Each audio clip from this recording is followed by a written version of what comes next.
Holy crap, that was cool. Happy 21st episode, everybody. Welcome in to, episode 21 of the Fuzed Relativity podcast. This is a special one for us, as we talked about last week.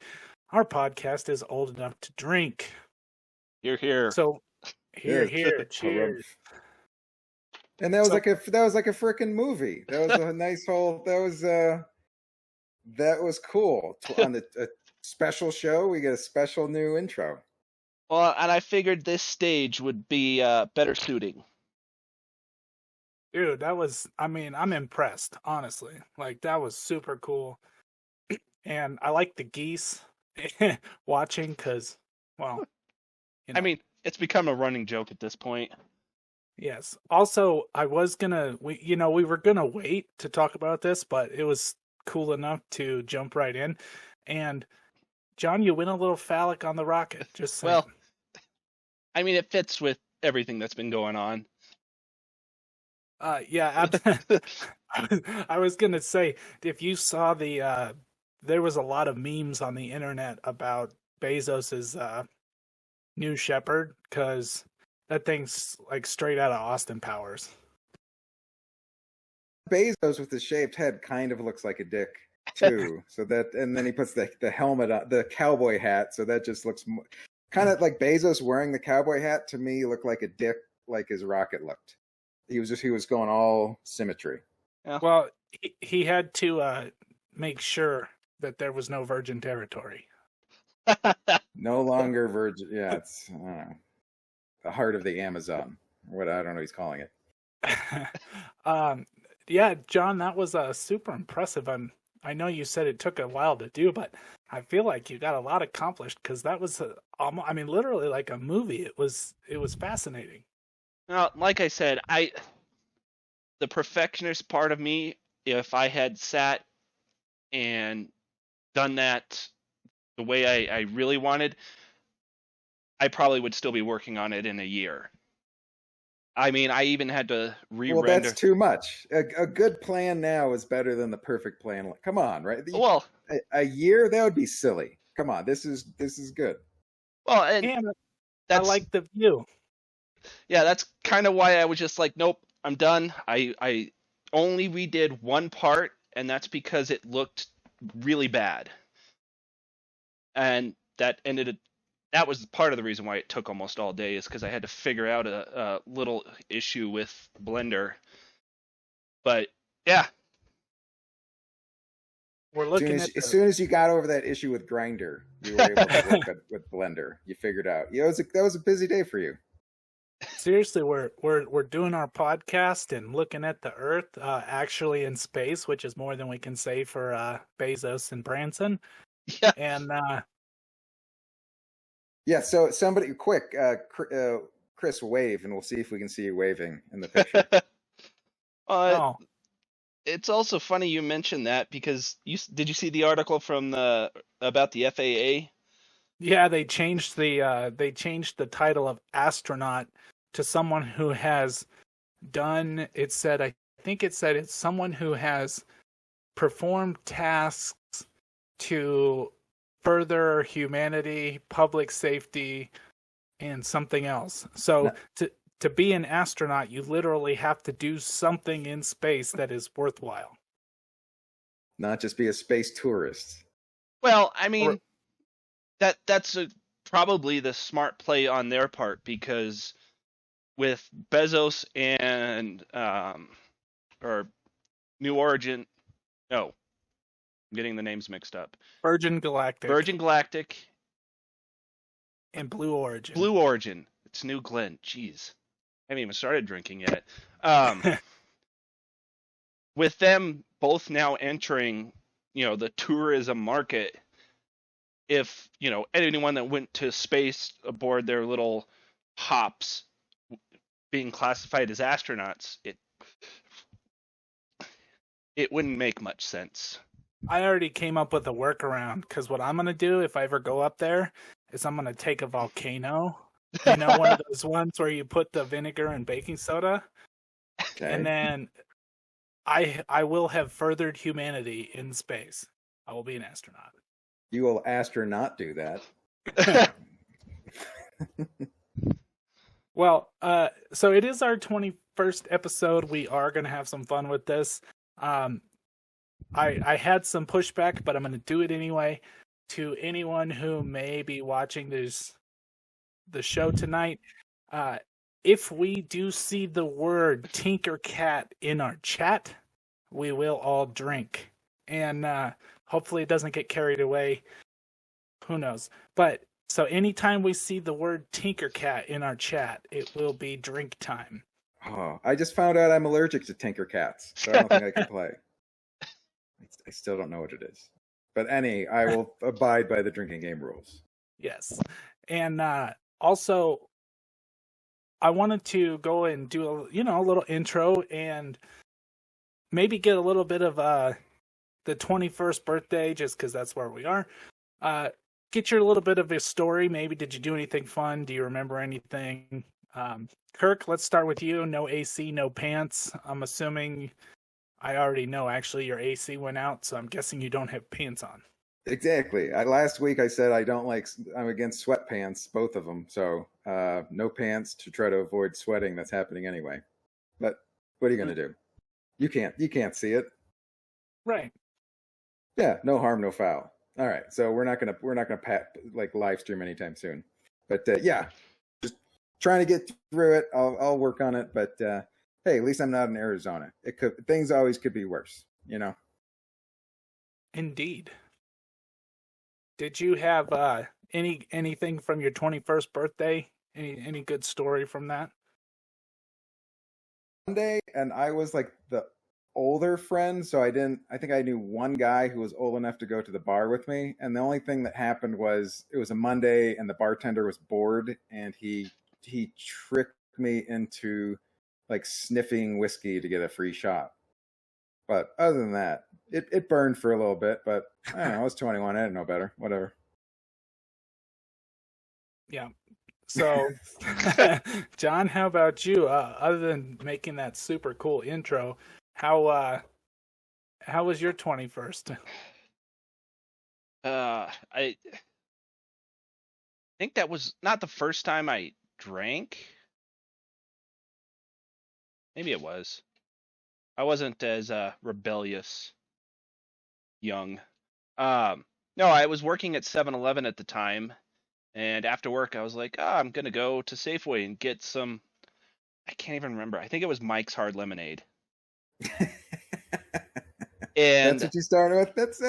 That's a good beginner beer or something, I guess. And I remember because I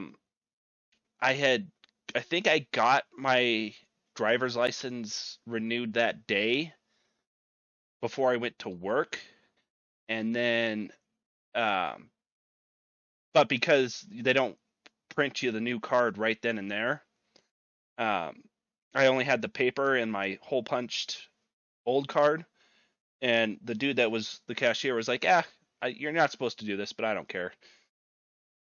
And that was it. Oh, so there wasn't a picture or anything? Well, no, I had my old card, but it had the hole punch through it.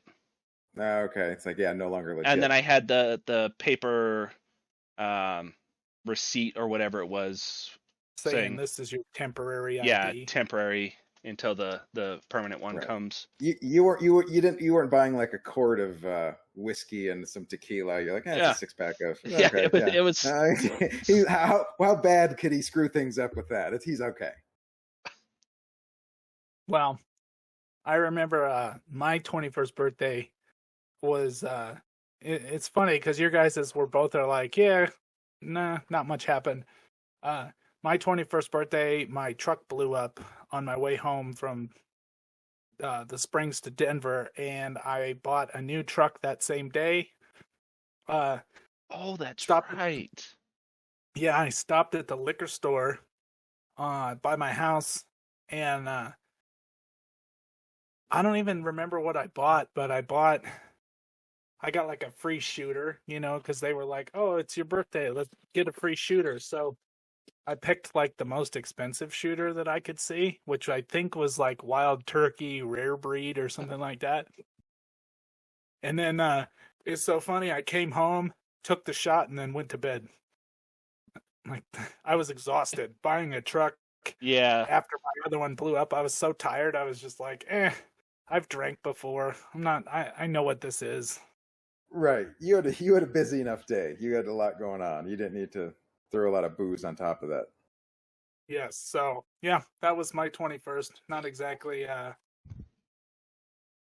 So we guarantee this episode is going to be just as exciting as all of those stories. You combine the excitement of all those stories and you multiply it by 4. And that's how good this episode's going to be. Guys, we got our first yeah. Tinker Cat. Got From our first you. Tinker Cat. From me. Cheers. Ah, Hey, I just had to get things started. on that topic, what's everyone drinking? Well, I got my old go-to. Beer. Just good old Bud Light. Yep. Yeah. I'd lie. I got from Odell Brewing. I got Colorado Lager. Just a nice light one. Nice. See? I'm assuming John's got Black Velvet because well, I don't drink whiskey that much anymore, but I was like, oh, I'll pick up. Well, I asked Danielle to get me some, and I was like, just give me a small bottle, and yep, she just got me a big bottle of Black Velvet again. Well, yeah, the difference is only like $1.50. Yeah. I mean, you might as well get the big bottle.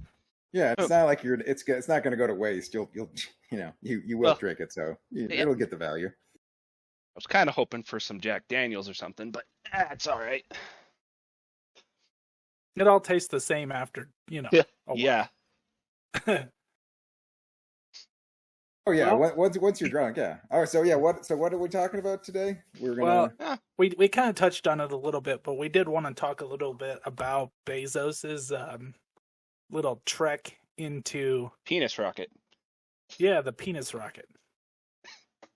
Right. And essentially, he went up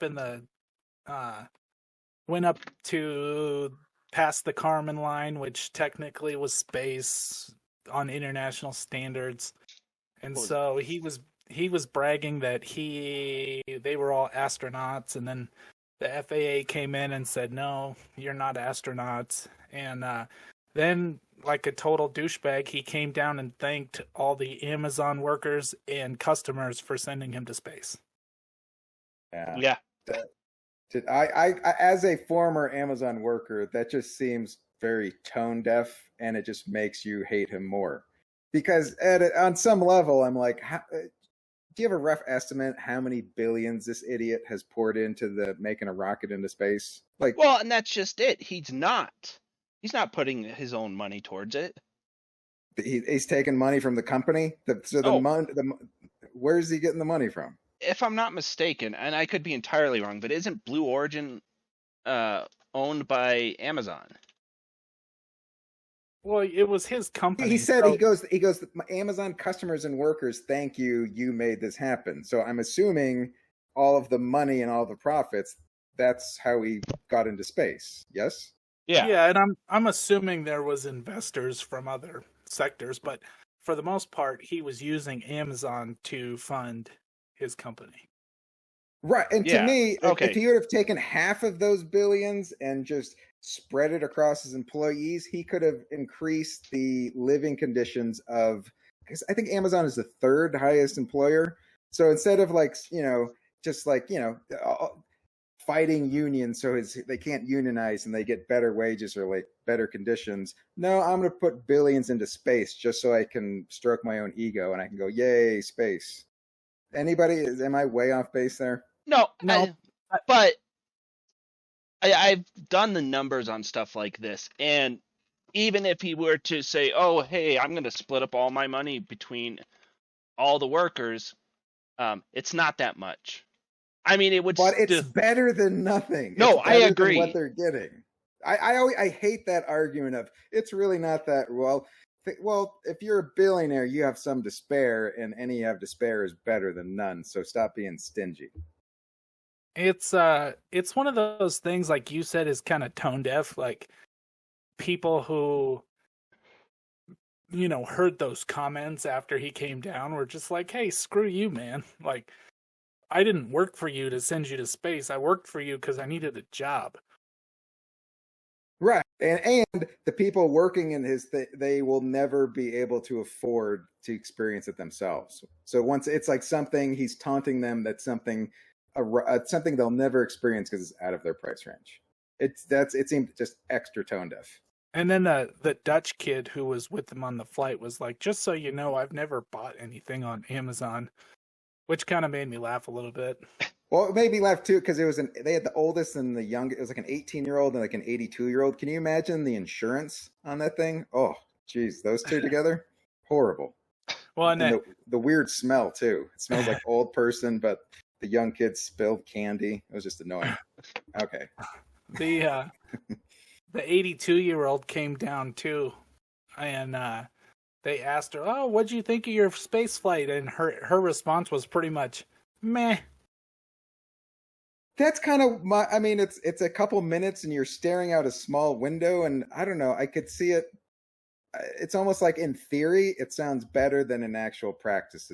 And it's once again, I'll admit I did not grow up a fan of space, so maybe if this is your jam, I could see it. But I don't know. I could see a lot of normal people just kind of being meh. It was 14 minutes in a rocket that was kind of cramped. Well, yeah, and that was the thing is she said it was cramped. Even when they were weightless, there wasn't a whole lot of space to move around, so you were just kind of like people are trying to do flips and like kicking each other, and she's like, I probably could have just rode the Vomit Comet and had the same experience. Yeah, go to like a bouncy castle thing, and it's the same. Hey, it's kind of weightless, and you'll bump into people. Because John, and I know you can, I don't know if you know these like numbers off the top of your head, but one of her complaints too was that she thought she was going to see like the Earth, kind of how we see it in your little background here. But she's like, we were really high, but yeah, you don't start seeing the curvature of Earth until you're pretty far up there. I want to. The space station is what, 100 and some odd miles? I was just looking that up. Orbit height 254 miles. So they went just above 50 miles? I think it was 62. 60? Yeah, so they were only a quarter of the way up to the ISS. So it's still not that far. Which kind of is, it's unfortunate for the space tourism industry because it kind of makes you think like, well, that's really not that cool. I mean, unless you're gonna take me, give me a loop around the ISS, maybe I'll be happy. But well, and you're putting your toe in and then putting your toe out isn't enough, is what you're saying. Correct. Well, and that's we always end up running back to SpaceX, but that's where SpaceX is going to change it because those starships are designed to take, or they were designed to take 100 people up. And I think they can fit 20 comfortably with their own.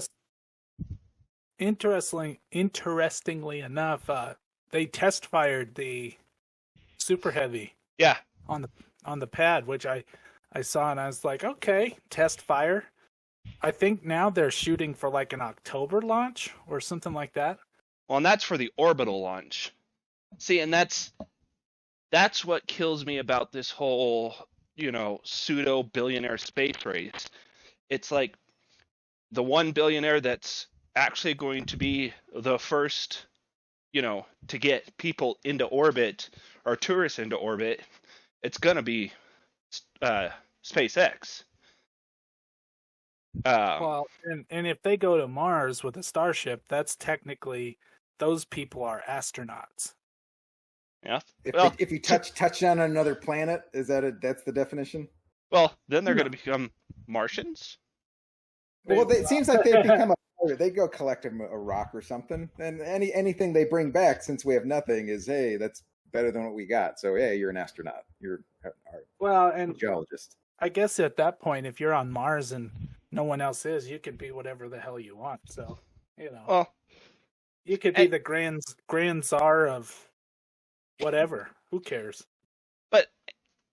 and that's why I think that this current race, like Bezos and I keep forgetting his name. Branson. Branson. Is it Branson? Yeah. Yes, it is Yeah. Richard Branson. I was close. They're both just doing publicity stunts. Like Blue Origin isn't anywhere closer to getting a rocket to actual orbit than Virgin Galactic is. They have plans for the new Glenn or Shepard. Shepard. That, but the new Shepard hasn't been built yet. They're still just working with the new Glenn and doing the little suborbital hops. I mean, SpaceX is about to do that with Starship, but they're not even doing suborbital. They're going full orbital and potentially landing a Starship near Hawaii.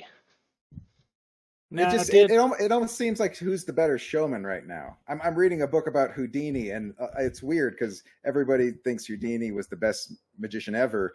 And what I'm reading is he actually wasn't that good. He was just very good at hyping himself. Like he did a couple things well, but there were a lot better magicians. But that's the only one anybody remembers. And that it seems like that's what they're battling for. Who's going to remember my name in space, as opposed to doing, I don't know, accomplishing something.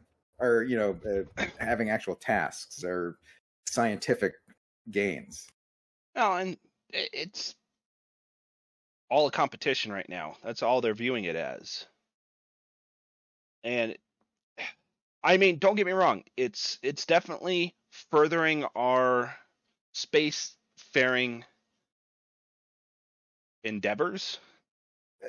The knowledge they bring back. They're bringing back. We're learning something.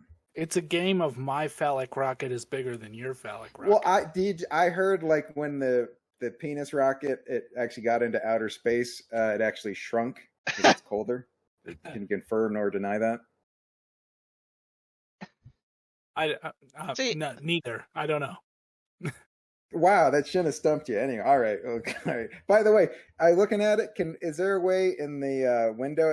It kind of reminds me of a diner. Can you have a guy making hash browns in space? Launch a restaurant module. I think just a guy floating with bacon. Honestly, John, you could have killed it if you would have had a goose with a space helmet on, like floating out there. That'd have been sweet. Hey, and like, yeah, not that it's not sweet. Just suggestions for little improvements, little tweaks. The Earth does look pretty cool, though. It does. John's like, damn it! I did. How come I didn't think of these things? Well, I was gonna do a full goose motif and make it look like a mission control and all of that, and I got stuck on making the stupid fire effect for the rocket. You just took time to hug your children. God damn you, John! Can I just say that you let us down? You loved your children instead of doing that. Well, we also were going to talk a little bit about, I think, extending what we were talking about last week, kind of a two-part series, so to speak, on technology. I had a lot of fun talking about the retro tech. I mean, granted, we talked a lot about, TVs, because that's what I'm into, but I thought maybe we could get a little more retro perspective on some tech and, maybe even going into like transportation or, those kind of things. Or can I just throw something out? Like, what do you remember? Like your first toy that had some kind of weird technology stuff? Because I remember something. It was like a speak and spell. Do you guys remember those? Yes. That was sort of the. You would actually punch in numbers, can ask you questions, but you could. It sounded kind of demonic, because it was just slow and stuff. But that was sort of the first thing that I remembered as a kid, where I'm like, huh. That looking back, that almost it seemed like the pre-computer. Like, do you guys have a similar experience? Like, I don't know, Game Boy or? Guys, we did get our second Tinkercad, so why? Cheers. Clink. Nymphu, thank you for that. And Kirk, to answer your question, I do remember like when we were kids, we had the regular Nintendo and like the NES. The Power Oh Map. yeah, with the Duck Hunt. Oh, you had the Power Map for the track and field game? Yes. We did, yep. And that was like the first like idea in my head of actually having like technology. And just also, how far it's come. Like the video games got so fancy and so realistic. It's just they've come a long way from Duck Hunt.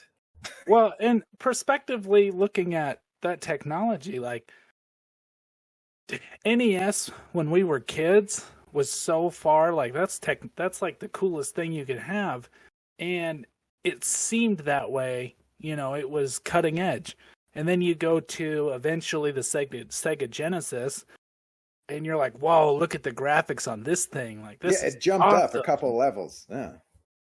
And then if you think about it backwards from what we have now, you kind of look at it and go, holy crap, like this is completely different. Yeah, cavemen we were. How primitive. Like, I mean, it's practically cave drawings now. But yeah, back in the day, it was the coolest thing. The funny thing is, it's still popular too. Well, retro is always popular, and that's just kind of. And Nintendo. I still play Super Nintendo because my wife is, she really likes Yoshi's Island and Super Mario Brothers, so we still play SNES quite a bit. And honestly, like, those games are so much harder than I remember them being. No, they were always hard. Remember the Batman game? Yeah, Batman Forever was pretty tough. Still, Teenage Mutant Ninja Turtles for the regular Nintendo is by far the hardest game I've ever played. I was going to say, didn't we have Lion King too? I remember the arcade game was fun, though. Teenage Mutant Ninja Turtles, the arcade. Like, did you guys do that too? Like, I remember, like, WWF wrestling was a lot of fun. Yes, but if you sat down and played Teenage Mutant Ninja Turtles on regular Nintendo right now, I think I get past like the first level and a half before I can't go any further. It's insane. Well, I remember when Super Mario Brothers, like I beat it like 2 years after everybody stopped playing it. It took me that long, and it was almost like Minesweeper. As soon as I beat it, like got the 8th level princess, I'm like, I'm never touching that again. I'm done. Makes sense. I mean, why reinvent the wheel? I already beat it. Yeah, exactly. I already proved the point, Or I remember my brother, he could get to, in Mike Tyson's Punch-Out, he could never get past Super Macho Man, but somebody gave him the code to play Tyson, and he was able to beat Tyson. I'm like, that makes no sense. It happens, But, even going, into that kind of technology, like we can look back at cell phones, right? Everybody remembers the old brick monster cell phones, the first ones that came out, and you'd pay like $45 a minute just to talk on them. Or do you remember the ones that were hooked only to the car, like those? Oh, car phones, yeah. Yeah, car phones. That was a thing. And now, of course, everybody has a cell phone. It's like a little tiny computer in your pocket. And if you don't know the answer to something, you can Google it. Or you have a calculator. And those types of steps that we are taking is the perspective that I'm looking at. It's like, we've come so far in such a short amount of time. And it's going to get impressive. Are you going to the direction of all that technology is making us dumber too? Because, like, I don't know, something like people can't even do like a 20% tip. They can't move decimal places, then like double it or something. Like they have to, or just their people are surrendering their brains to the phone. Just like you said, like you can't trick kids with snipe hunts anymore. It's bullshit. Yes. And that's such a sad realization because snipe hunts, that was like classic. It was fun. I like, yeah. Go. What are you hunting? You're hunting snipe. What is that? There's snipe. Go get them. You'll know it when you see it. And then just yeah, can you imagine? Parents would not do that today. Hey, let's go send our children into the woods in the dark alone, looking for nothing with weapons. No, you couldn't get away with that. You get thrown in jail. Oh, you got weapons? I only got a pillowcase. I don't even remember. They gave you a pillow. Was it to catch it or to smother it? What were It you was saying? it was to catch it. You catch Oh, okay. All right. Well, it wasn't that big. You could take it down with a pillowcase, so it wasn't going to eat you. Okay, seems fair. John, you're oddly quiet right now. Yeah. Did the snipe got you? No, Yeah. I think intelligence in general hasn't changed. It's just we're being exposed to more people. If that makes any sense. Not at all.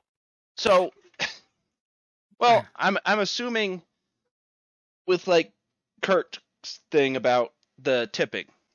You know, I would imagine that for the longest time, most people, couldn't do the mental math of 15 or 20%. Well, 20% might be a little bit easier, but I think with social media and all that, it's becoming more prevalent, especially the I see. So you're saying that the idiots always existed. We just didn't know they existed. yeah. Okay. There's always been dumb people for sure. So you can't blame technology going, it's making people dumb. No, it's people were dumb before. Chicken and the dumb egg. See, I feel it's doing well. Okay, there's two sides to this because it is making people smarter because you have a quicker, potentially more reliable avenue to information. Like, I couldn't do half the stuff I do now if I didn't have, the technology to watch 20 videos of 20 different people doing the same thing. Try and figure out what the hell mine isn't doing what everyone else's is. So when used properly, it can be a tool, but I would use, majority of people are, I don't know, watching dog videos and saying mean things. Like that's what it seems like the most. Well, and again, it's a lot of times I feel like it's the people that are doing the dumb shit that are getting amplified because without a doubt, people want to make fun of them.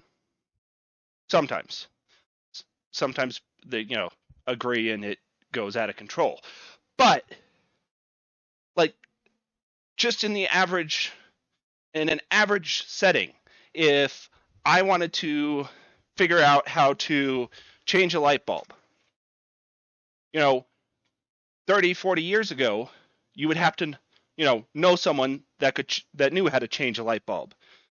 Now, I could just look it up in my phone in 10 seconds. I agree. Like, the invention of YouTube for the amount of information that we can get, like, okay, I want to replace, let's say we'll replace the motor in Kirk's air conditioning unit. Yeah. Well, I have no idea how to do that, but I bet you YouTube does. And there's a good chance I would find someone who would show me step by step how to do that. Now, do I want to undertake that? Absolutely not. But if I had the balls to do it, then yeah, I could just follow the video. I might be able to fix it all on my own. And that's kind of the point. Yes, a lot of people use technology to do nothing consequential. They just, watch videos of dogs. But the source or the information's there, and even if people are only looking up things like every once in a while, they're still learning about things. Even if it's dumb shit. Well, my only problem with that is the amount of information it's nothing is, it's fact checked in that perspective. So that's my only quandary with it, is that people are getting information, but are you getting the correct information? And that's the only, that's the one thing that I worry about. Well, but the same could be said about any source of information, especially back in the day. Because what I was trying to go with, and I used light bulb as a stupid example, but back before the internet, what was the greatest source of information that one person could hold? Huh? Encyclopedias. Yeah. But even those aren't necessarily 100% factual. They purport to be, sure. But they might have got out of date from the last printing or something like that. But they're a lot more accurate than the internet and Twitter, I'd say. Yes, but you're also limited to the biases of the company that makes it. Right, but it wasn't like it was Fox News and they were idiots. Like, it wasn't, you know what I mean? Like, there might have been a little slant, but you were getting information as opposed to what I see now, where it's just nonsense getting spewed because I heard it from that idiot's blogs, podcasts, Rush Limbaugh bullshit. And I agree. But the advent of the internet also brings another important thing is, if you were only looking at encyclopedias, you're only getting the, in theory, the one view of information. Now a reasonable person can do, or look at multiple different sources to see, to form a better opinion. Now, like you said, it's not all going to be accurate or factual or anything like that. I think the problem is you use the word reasonable, and most people, you could say, like, if you typed on the internet and you were an influencer and you said apples will kill you if you eat them, there's going to be a number of people who are going to stop eating apples because they think they're going to kill them. Oh, I agree. But that's also not, say apples.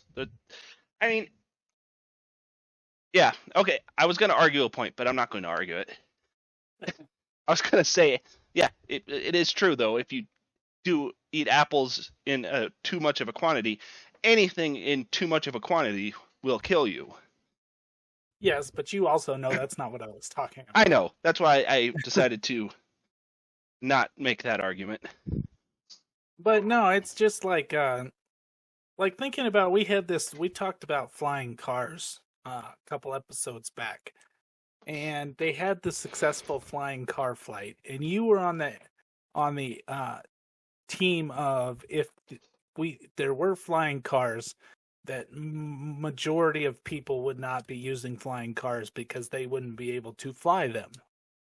Well, yeah, because that's not a flying car. That's a car or a plane that can drive on the ground.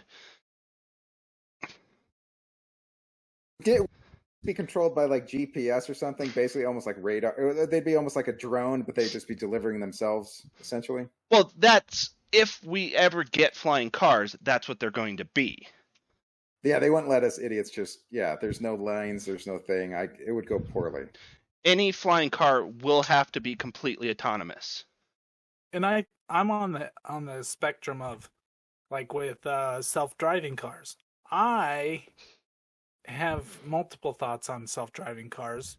One of them is, I think it would be great because a lot of the people who drive like idiots would be forced to not drive like idiots.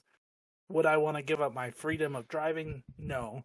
But if everybody had to do it, I feel like traffic wouldn't be a problem anymore. Well, and there's actual scientific studies out there that prove that. Because if every car was autonomous, you don't need stop signs, you don't need streetlights. Because the cars can talk and get through intersections without hitting each other. You won't need police officers patrolling traffic either, because it's on a computer system, so they could focus on other stuff, right? Yeah. I mean, there's a ton of benefits. There's a ton of downsides. That's with any new technology or any technology in general. I heard the Duke boys are against it because they still want to jump over things. Well, but that's kind of my point, though, is like, yes, technology, self-driving cars, flying cars, we got stuck on cars, kind of like we got stuck on TVs, and there's so much technology out there that it's kind of hard to paint a broad picture, but everything's got its ups and downs, and I'm sure you could even link back to the the regular Nintendo ups and downs, but everything keeps moving us forward. That's kind of the cool part, isn't it? Well, yeah. I mean, one could argue that there is a definite lack of progress when talking about stuff like this. Like, autonomous cars are still potentially, 5 to 20 years off. Because there's the regulations and the people that don't want to give up, their right to drive are going to be heavily against it. And they're going to fight for that. Well, there's going to be lobbies for that, and then money is a big thing. You can't mandate self-driving cars to people who can't afford self-driving cars. So, oh no, and there's a lot that goes into that. But it's still that would be a crazy scenario where it's a hybrid of like autonomous cars and self-driving cars together, because that totally doesn't seem like that would work. Just the reliability of one and the randomness of the other, it seems like there'd be more accidents. That's what Teslas are. I mean, they're not full self-driving, but they potentially have that capability. Well, once self-driving cars almost, it seems like they would be programmed to deal with other self-driving cars. Or did they? I mean, it doesn't seem like you'd have technology to factor in the randomness of a human driver. Well, you wouldn't necessarily need it, no. But yes, you would have trouble trying to, predict the guy jumping over a lane at the last second because he's got to exit the highway. I mean, there's too many variables for a computer to understand, but theoretically a self-driving car would technically, for that to happen, it would be able to somewhat mitigate that type of, scenario. Well, yeah. And like, I don't see full adaptation of self-driving cars in the next 40, 50 years. If that. We've got a helicopter on Mars, though. That's pretty cool. That we do, yes. And from my perspective, we're doing a podcast from space. So this is also true.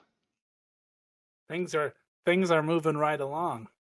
After that last drinking game, he thinks he's in space now. Like, don't tell him. It's only been 2. Uh-oh. But yeah.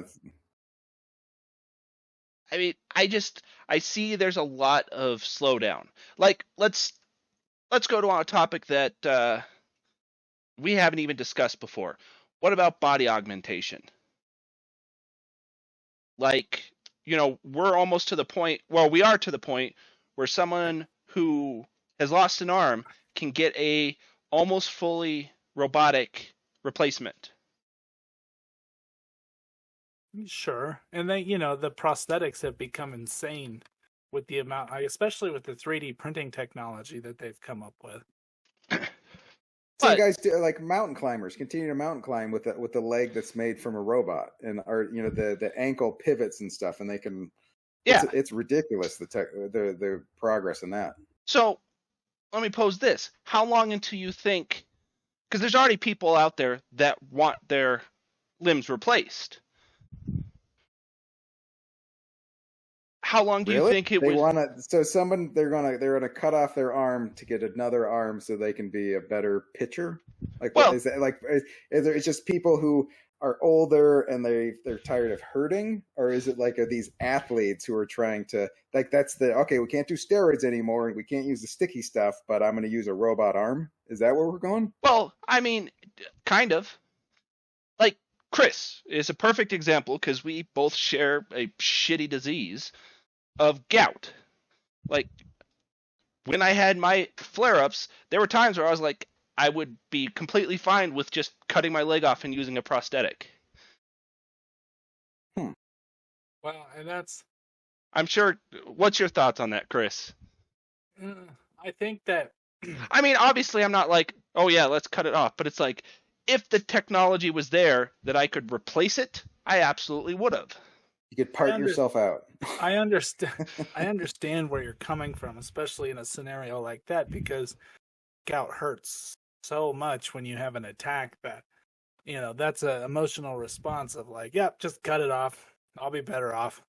Because yes, it does. It's so painful. It's hard to think about anything other than like metal leg. Sure, I'll take a metal leg. This won't happen again. But I mean, there's whole. I don't want to misprint or like not genre. Well, there is genres around this. It's like Cyberpunk. The game that came out last year is a good example where the characters in the game have body augmentations where they replace their arm with a robotic one. Well, I don't, they're kind of slowly doing that with the CRISPR stuff too. Now, granted, that's not technological augmentation, but it is like gene augmentation to try and get rid of all the crazy genes that cause diseases and such. yeah. Get a robotic third toe. I think it was the one that went to market. That's what I want. But I mean, even with CRISPR, how long until it stops being about getting rid of genetic abnormalities and shifts to genetic manipulation? Right. Everybody will be DNA splicing. Isn't that the same kind of argument? Oh, that's what CRISPR is. Everybody will be 8 feet tall, and yeah. Right. Nobody will have freckles or a weird disease or asthma or anything. They'll be perfect specimens. Well, and that's where a lot. I mean, obviously, there's regulations set up to stop that. But if I remember correctly, and this was 2 years ago, China was trying to do something very similar with their. I don't know if it was CRISPR or if it was their own rendition of it, but there were reports that they were doing the exact same thing and trying to create like superhuman, the perfect human type. And theoretically, you think about it like ancient Greece, they used to try and do, that was their whole thing, was like perfect specimen armies. So it's kind of been around a long time, but just not in the same technological light. Well, no, and that's absolutely true. It's just, I mean, my whole point with this was, with how fast technology's going, I don't know what my point was. Let me jump in because while you think of your point, you guys are both parents. Is there like sort of a trait that you guys have that you're like, oh God, I hope that my kid doesn't get that. So if you had the possibility, would you, okay, they can have my hairline,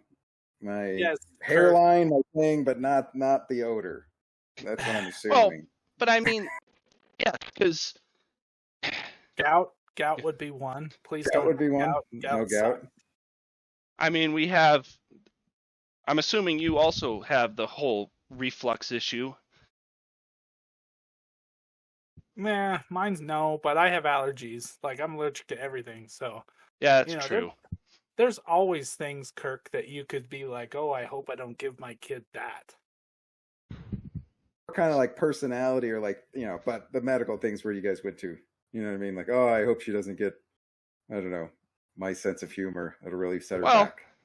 And the kicker to that is, I don't think there would be anything to do with personality that you could. I mean, I'm sure there is. You guys are still raising them, so it seems like it would rub off. That would seem silly. And that's just it. It's like, yeah, my kids have absolutely the same sense of humor that me and my wife do. Because where else are they going to learn? That's where they learn it. Yeah. Well, that and YouTube. YouTube has probably done more parenting than I have.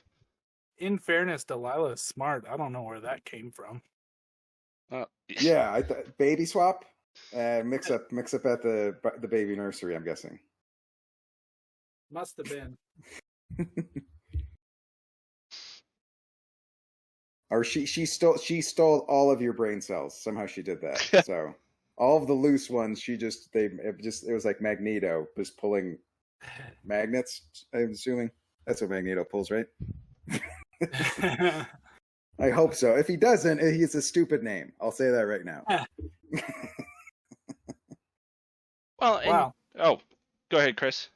Oh, I was just gonna say, it's funny we've gone from talking about TVs to Nintendos to cars to changing body parts to personality traits.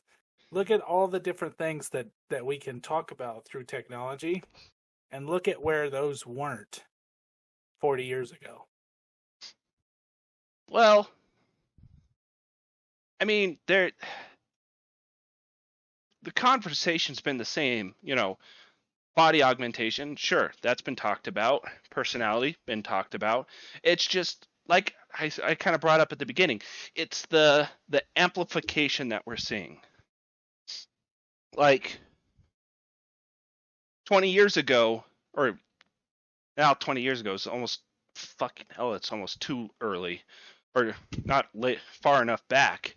But let's go 40 years ago in the 1980s. Like, the only people you were really influenced by was the people in your community.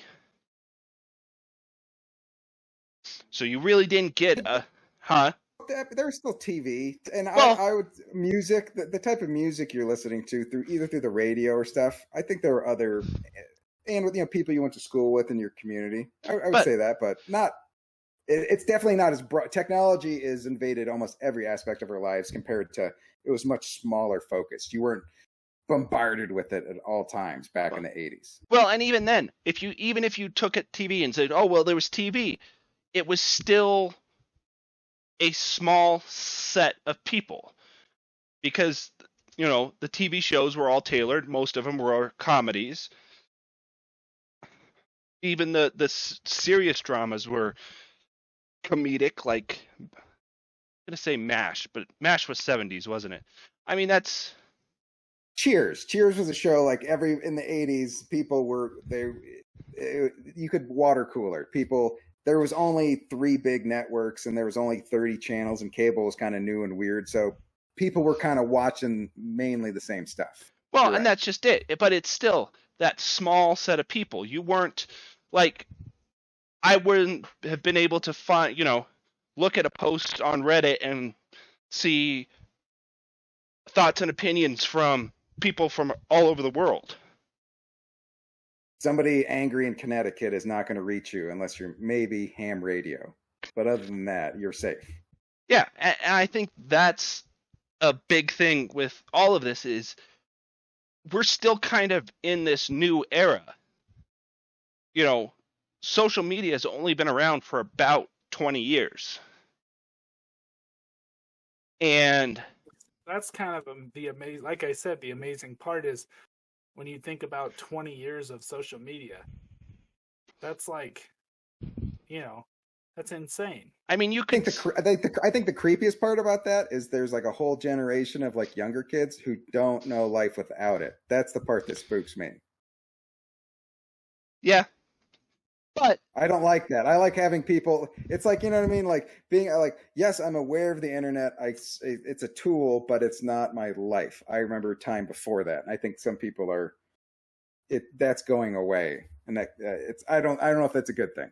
well, and unfortunately, there's nothing to do with that. Or, there's nothing you can do about that. No, they don't know any different. So yeah, there's no changing it. I think it'll be a weird watching that generation kind of grow up. Well, and there'll be some weird quirks. And that's weird, just it. Bugs. We've got, it's all not 10 years. What is it? Like 7 years between us.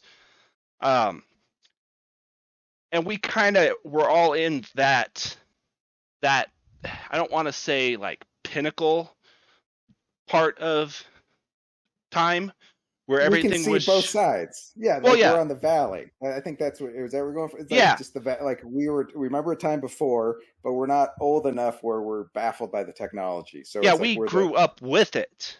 Right. Not as much as like my kids who are saturated with it. Yeah, and that's the thing is it's still new. Like I one of the trivia things I was looking at was like, when did social media start? I think MySpace was 2004. And I mean, that's only 17 years ago? And we've just had... It feels like it's been 50 years. Yeah, who remembers MySpace? Yeah, seriously. But that's just... Was it Tom? But Tom was Tom was everybody's friend. My one and only friend. I had a friend. He goes, the first thing I did was delete that bastard. I was like, what? He's like, I don't need him. I don't. He was just so anti everything. I thought that was funny. First move, ditch Tom. Well, John, I think we've hit the top of the hour. We had a little 2000s going retro, 2000s trivia game we kind of lined up, where we're each going to get 3 trivia questions, and if you don't get the answer right, you got to take a drink. And so I figured now would be as good a time as any to jump in there and get that going. So, John, I'm going to give you the first one. Are you ready? Sure. Who was only the 4th baseball player to reach 600 home runs in August of 2002? Sports, just to mess with you, because he knows you don't know. 2000. Oh, that's outside. What was the year again? 2002. Was it Bonds? 2002. It was Barry Bonds. Nice. My first guess, in fairness, was gonna go directly to the Blake Street Bombers, but I don't remember any other names outside of. I was gonna pronounce it completely wrong. Galarraga. Yeah. Oh, you assumed it was Colorado because he's asking the question. No, I just that's my scope of baseball was, the mid '90s Rockies. Okay, that's exciting teams. Ben. Hey, go ahead with one for us, John. Oh, sounded like he was talking to someone else. Now, do you... How about... Well... I guess I'll pose the question to either of you, since I ended up on some harder ones. What is cynophobia? Cynophobia, fear of sharks. Well, that's not right, but... It's fear of $5 bills. They call them fins. Fear of dogs. Oh, interesting. It's so close to phytophobia. That's bullshit. I don't like that. You're so close. You get, I don't know. It seems like trickery.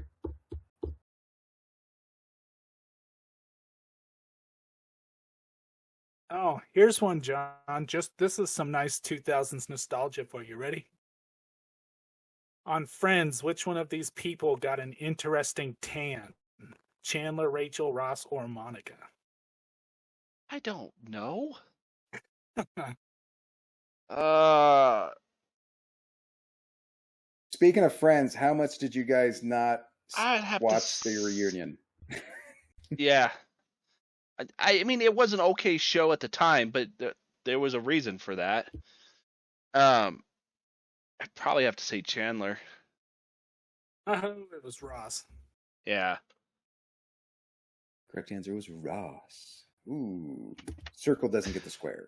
Ah. Oh, I thought we're not playing Hollywood Squares. I always get that confused. Here you go. Which one you got? What's your next one, John? Which country consumes the most chocolate per capita? You know, because of that Simpsons episode where the Germans took over the plant and they called it the land of chocolates, I'm going to say Germany. That would be wrong. Damn it. Somehow I totally didn't even hear the question. What country consumes the most chocolate per capita? I'm going to go with Switzerland. And that is correct. Hey. Swiss Miss. That was my second guess. All right, one more for you, John. In what state were the 2002 Winter Olympic Games held? Utah. That is correct. See, we vaguely remember the 2000s. I guessed because as soon as I said Utah, I was like, no, that was sooner. But apparently not. What was the first soft drink in space? Hang. Soft drink. Soda. Oh. 7-Up. Because of the name. Come on. They're up in space, 7-Up. It's a marketing dream. They didn't do that? I would have to say it's got to be Coca-Cola. Yep. Idiots. They blew an opportunity. All right, I like this game. I was just doing pretty good, but unfortunately, I wasn't getting to drink anything. With that, John, let's go over to Kirk's Corner and see what he's got going on this week. Let me not screw this up. And unfortunately, nothing new this week. I spent all my time doing that new intro. Yeah, that thing was badass. You're good. Yeah, no worries. Yeah, so you know what? I just want to talk about jobs. I just want to, you know what? I've had seasonal jobs. I've had temp jobs. I've had tip jobs. I've had part-time jobs. I've had full-time jobs. I've had warehouse jobs, office jobs, manual labor jobs, call center jobs. But right now, I want to talk about summer jobs. Do you guys remember summer jobs? Sort of in between the school season. I had a couple between college. Did you guys do that? Nope. I just worked. I had one, and I'm still there. So. Oh wow! All right. Well, I went a different way. I had a couple. First of all, I worked for one of the. I was at a call center, and it was for U-Haul, and I had a guy call up U-Haul, and he goes, "Do you guys have moving men?" And I had to go, "We're called U-Haul. It's not we haul, sir. It's you haul it. Where did I lose you?" And actually, I booked the guy a truck, and he goes, "My last name, I'll just spell it. It's Wingo." So I go, "So Wingo is your name-o?"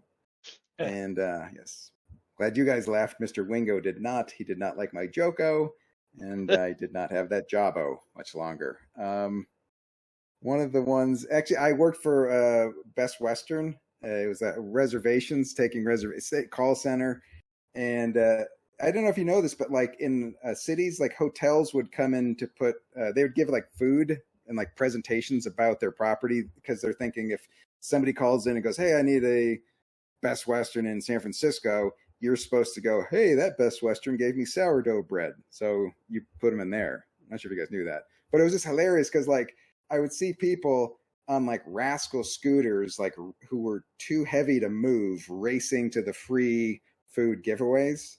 It was just kind of it was kind of funny to me anyway. But I remember one time we had to do a pollution survey. I'm sure you guys have done this where they go, how far do you live away from work? How do you get to work? Blah, blah, blah. And the last question was, he goes, tell us, Mark, what you'd want more information on. What do you want to have classes about? And they had carpooling, taking the bus, and then the last one was walking. So I checked walking because, it'd been about 20 years since I picked up the skill. I wanted to know what new advancements we've made. Is it heel toe? Ah, that was moonwalking. Damn it. I was going backwards. That's why I wasn't making it to work on time. Thank God for that walking thing. Actually, at the Best Western Hotel, like there was actually, I had a whiteboard and somebody left a marker, which that's just an invitation for a joke. So on the whiteboard in the call center, I wrote new opening.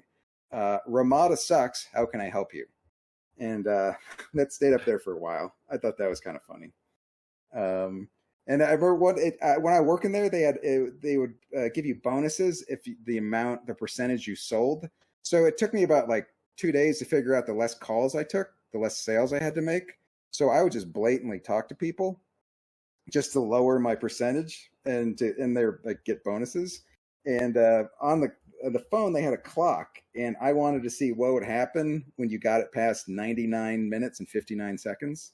Can you imagine somebody calls for a hotel? I talk to them for an hour 40. You know what happens? You guys are so bored. You're not even listening. No, I'm listening. Well, fucking answer then. What? What happens, Kirk?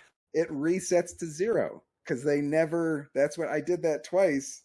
But you know what? It was a challenge. I wanted to see what worked with it, and I figured it out. And the second time I did it, they fired me. The funniest part was, they fired me because they go, do you know how many calls you could have taken in that amount of time and how many sales you cost the company? And I was going back to my sophomore year of college, and I had 7 days left to work, so I didn't care. And the lady I think she was getting madder that I was not getting upset about getting fired. And she's like, you blew an opportunity. And I would see the guys who'd been there for 20 years with the Dale Earnhardt bucket of cola saying the same thing robotically. And I'm like, yeah, I'm okay if I'm not that guy. That's okay. Not knocking that guy, but we're on different paths. But the funny part was, like, they fired me, and I worked with my buddy John, and we would have lunch every day. And they fired me right before lunch, and I was like, well, can I still have lunch with John? And they were like thinking about like walking me out, like I was going to flip out and like shoot up I'm like, I'm fine. I think that was the oddest part, where like, like, no, I'm leaving, and okay, I just want to eat lunch with my buddy John one more time, and then I'll leave it. I'm not going to be a problem, I swear.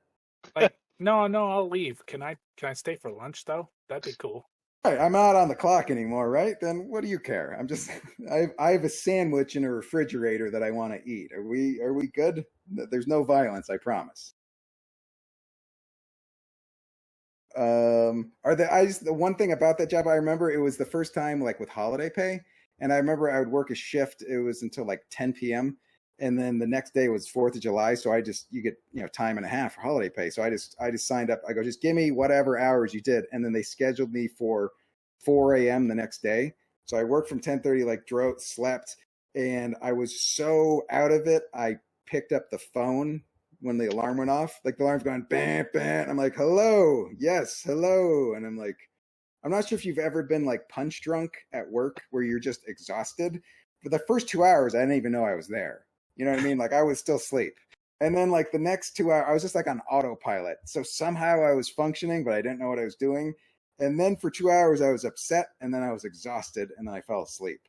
Have you guys, what I'm talking about? That doing the turnaround is, horrible. It was probably like your best sales day ever, too.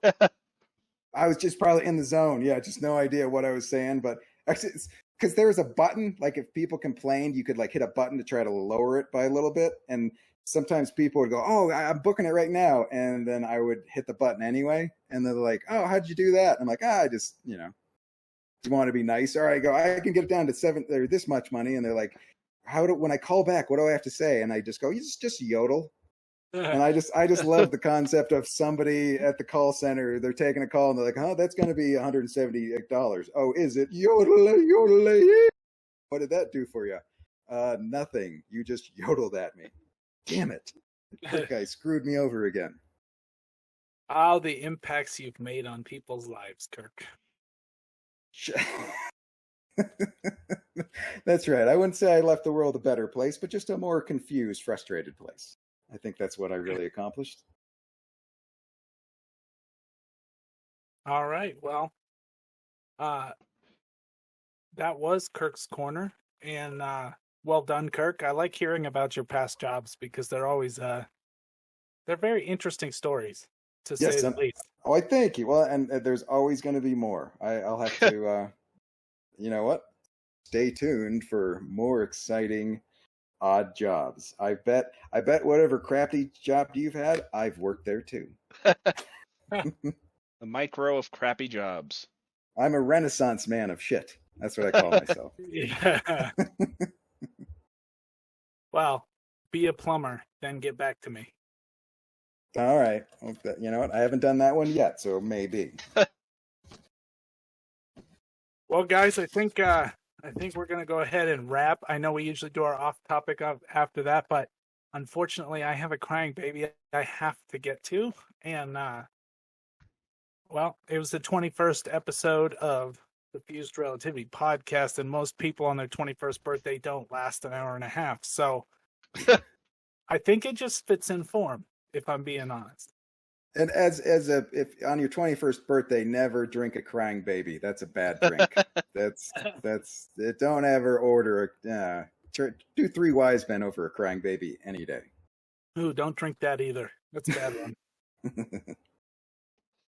So, with that, that's the episode. We look forward to seeing everybody next week. John, again, wonderful job. I'm really impressed with the intro. I'm going to go back and watch it again after this podcast closes out, because it was awesome. Cool graphics, man. Thank you. And so for Chris, John, and Kirk, we will see you guys next week.